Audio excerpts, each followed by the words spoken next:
നിങ്ങളുടെ വീട്ടിൻ്റെ ചുമരിലോ അലമാരിക്കുള്ളിലോ ഒക്കെ നിങ്ങൾക്ക് വേണ്ടപ്പെട്ട ആരുടെയെങ്കിലും മരിച്ചുപോയ ഒരാളുടെ ഫോട്ടോ ഉണ്ടാവും.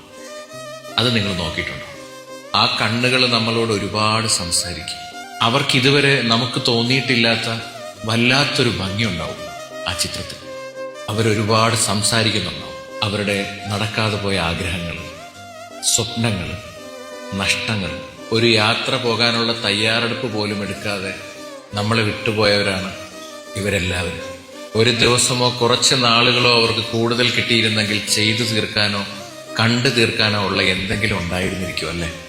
അങ്ങനെ നിങ്ങൾക്ക് പ്രിയപ്പെട്ട ഒരാളുടെ ചിത്രത്തിൽ നോക്കിക്കൊണ്ടിരിക്കുമ്പോൾ മനസ്സിലാക്കണം, നിങ്ങൾക്ക് ചെയ്യാൻ ഇനി ഒരുപാട് കാര്യങ്ങളുണ്ട്, നേടാൻ ഒരുപാട് സ്വപ്നങ്ങളുണ്ട്, മുന്നോട്ട് പോകാൻ ഒരുപാട് വഴികളുണ്ട്. നിങ്ങൾക്കിപ്പോഴും ശ്വാസം ഉണ്ടെങ്കിൽ ഒരു പ്രതീക്ഷയുണ്ട്, പ്രതീക്ഷയുണ്ടെങ്കിൽ അതിനൊരു വഴിയുണ്ട്. ജീവിതത്തിലെ ഏറ്റവും വലിയ നഷ്ടം തോൽവിയല്ല, ശ്രമം അവസാനിപ്പിക്കുന്നതാണ് ഏറ്റവും വലിയ തോൽവി. ഏറ്റവും വലിയ നഷ്ടം മരണം തന്നെയാണ്.